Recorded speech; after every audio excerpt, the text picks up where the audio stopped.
Fear is that thing that happens to us whenever we want to step out to do something remarkable.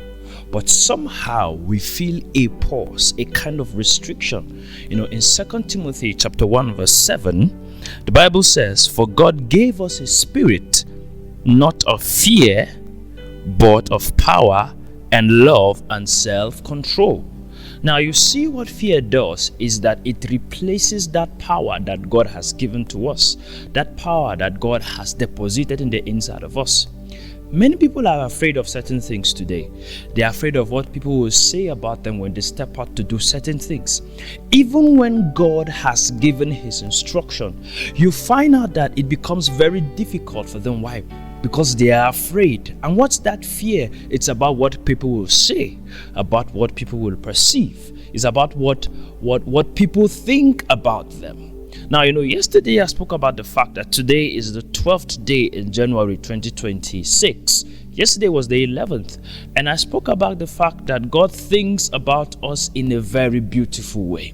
And so what men think about us should not even matter, because who is greater? The Bible says, "Whose report shall we believe?"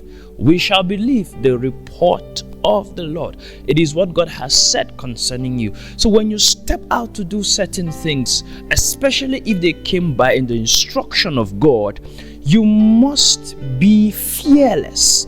You must replace that fear with the power that God has given to us. He said he has given us sound mind, meaning that whenever we come forth to do certain things, we do it effectively. We do it because we know. We do it because we have it deposited in the inside of us. Our God is great. He has not given birth to timid children. He has given birth to children who are of sound mind. The spirit that God has given you, my brother and my sister, is the spirit of sound mind, not a spirit that is fearful. He says he has given us power. So today, replace that fear with power.